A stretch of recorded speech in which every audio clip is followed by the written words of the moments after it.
Hiya, teacher friends. All right, so today we're talking about homework, and I have a challenge to the people watching this video.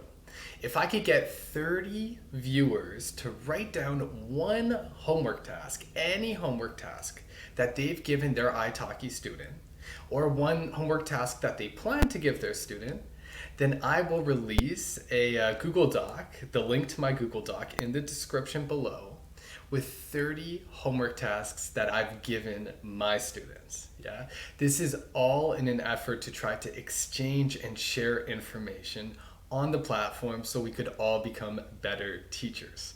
So I'm going to start off today talking about why it's good to give homework to students, when it's not good to give homework to students, the different kinds of homework tasks that I give my students, such as reading, writing, listening, speaking, and I'm going to give you a few sample tasks that I use as well. All right, so let's dive into it. Why should we give homework tasks to students? Well, we've been told about this since we were students, really. First of all, it's practice, right? Like you're practicing the language, you're reviewing the information from the class. That's very important. Number two, this could be used as an assessment. Now remember, the teacher could assess the student. For example, if you give the student a writing task and then the next class you check it, you're assessing the student's level. However, you could also give tasks that the students could assess themselves on, such as a worksheet or even different games different vocabulary games or sparkle quizzes, so students could track their own progress. Yeah, so I really suggest a mix of those two. Also, it contributes to all the soft skills, all the good things, the organization, the confidence, not just of the student, but of the teacher as well. If a student is going into class with a hard copy of something, they might feel more prepared. Yeah, this could be detrimental as well. So we'll talk about that a little bit in this video. All right, so first of all, second of all, I've actually made a video on this topic before, and I just want to go more in depth with it. So I want to talk to you about my experience with homework tasks on italki. So some of my students don't do their homework, right? So what happens if they don't do their homework for 2 or 3 or 4 lessons? You could keep giving them homework. And for me, I tell my students, it's up to you, right? Like a lot of my students are adults. They pay me for my time. I'm more than happy to check their homework. I'm more than happy to give them homework. But I mean, if they don't finish the homework, that's on them. And I'm sure to remember that if they ever complain about not progressing, not improving in English, if they're not doing their homework, then that's something that you could remind them about. At the same time, you should be sure to switch things up a little bit, because certain students don't gel with particular tasks or particular types of homework. So it's important to give some variety and recognize the diversity of your students. Yeah, there's also situations where students just don't do homework. It might make them a little bit anxious, right? So it's good to kind of track, not to just assume that they want homework, but also to ask them if they're not doing their homework, if there's a particular reason why. For this reason, I've begun giving my students 2 tasks, 2 options for homework, just in case if one of the options isn't interesting to them. So now, what kind of homework do I give my students? I typically give them writing tasks. Sometimes I integrate listening tasks into these as well. So I'll give them like a YouTube video and something to write on it. I've explained in my previous videos, I have a Google Doc that I share with each of my students, one for each student. And that's where the homework goes. I put it at the bottom of the work that we did that day so that they could finish the task, and we check it the next class in the last 5 minutes at the very end of the class. So at least if they haven't done their homework task, it's not like you get in there and they're just Like it could be a bad start to the class if you say, okay, so have you done your homework? And they haven't done it, it could give them a sense of shame and they could carry that through the class. So at least they could kind of redeem themselves in advance in this way. And also for me, I just feel lazy if I spend, the first kind of few minutes just typing, like making corrections or something like that. Personally, I prefer to just jump right into things with activities, yeah, or conversation, whatever it may be. So now I'm going to give you a few sample activities, tasks that I've actually given my students. So one of the first tasks that I start with, or one of the first topics, is the family. All right. So the homework task that I give for this topic is write a letter to your parents thanking them for three things they taught you and explain two things that you wish they had taught you, but they hadn't, right? So, for example, with my parents, I could say I'm happy they taught me to swim, they taught me to ice skate, they taught me to ride a bike. I wish they had taught me to cook, right? And this is just kind of getting used to using the third conditional, using conditionals. Topic number two. So I'll go through 10 right here. Topic number two. This is about living and real estate. Imagine that you stayed in a terrible Airbnb. Write a letter to the host complaining about your experience, or write a letter to thank a host for a great experience. So, see, we have two options.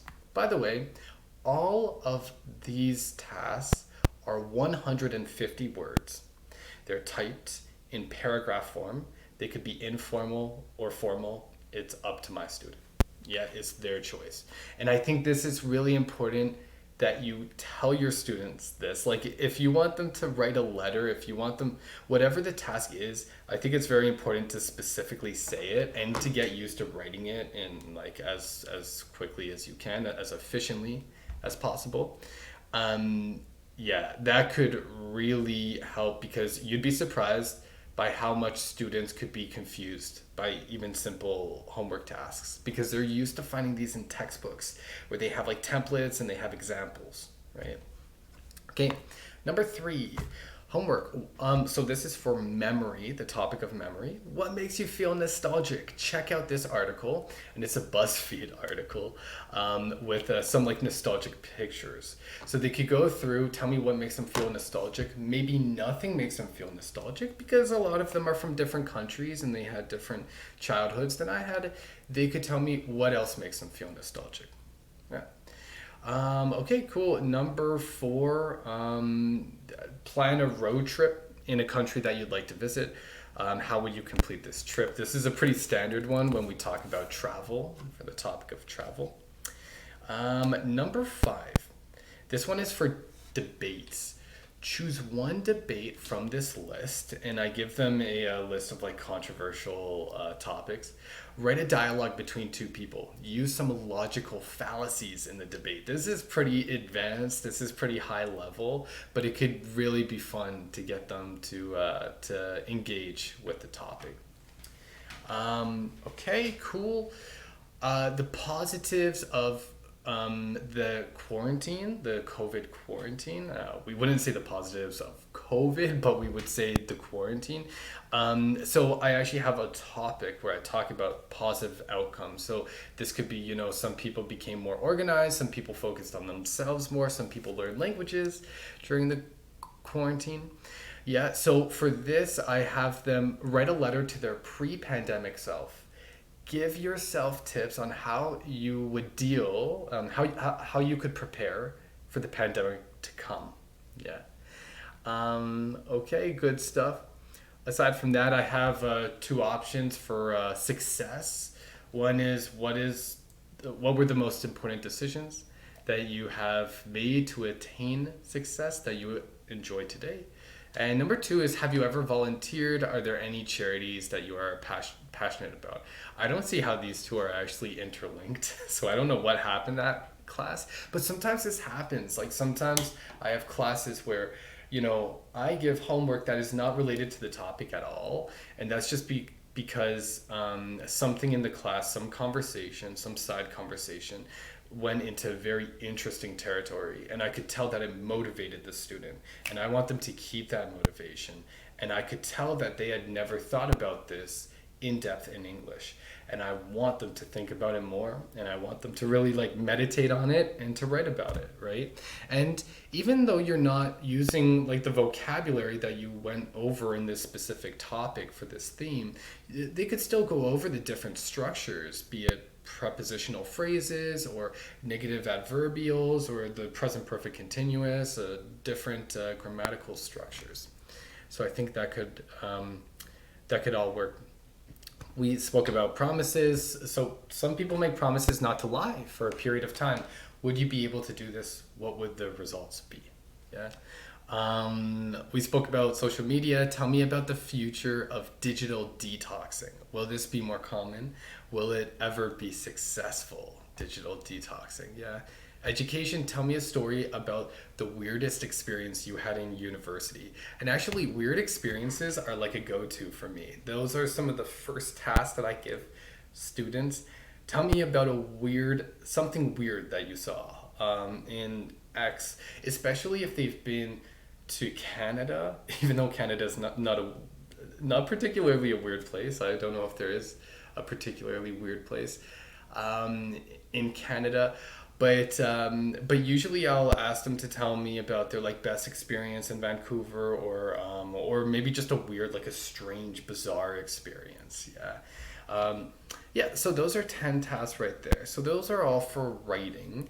Now you could always put links in there to integrate reading into the homework, and videos to integrate listening. Another thing I do for reading, I send my students every student before every class, one day before, I send them an article, and I tell them what we're going to be talking about the next day. I only started doing this maybe last month, and it has improved my organization as a teacher incredibly.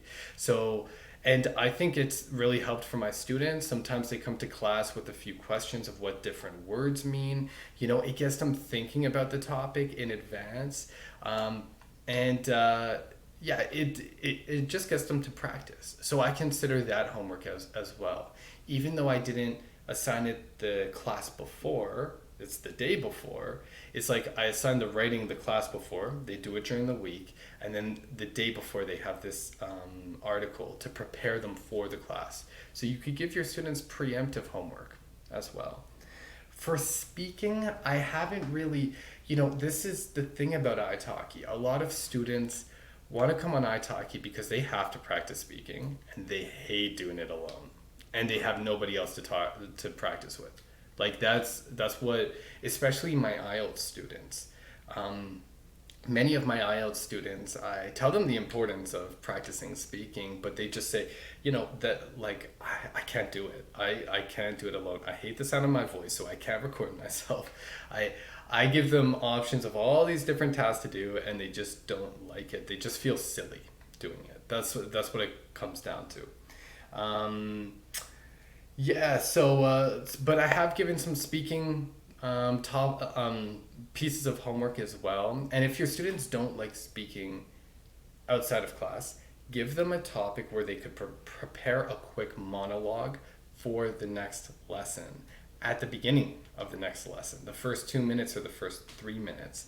And, the nice thing about that is that even if you haven't done it, if you haven't prepared, you could still make it up on the spot and improvise. And that's what a lot of students do, right? Actually, I wouldn't say a lot of students, the majority of them prepare, but some students could do that, but they will they will realize, oh geez, I should have prepared for this. And that might get them to prepare next time. So we're not doing this to try to make your students feel anxious. It's actually the exact opposite. We're giving them a task that they could prepare for before the next lesson. And especially with IELTS, this could be important because A, your students don't want to practice and record themselves outside of class, or a lot of my students don't want to.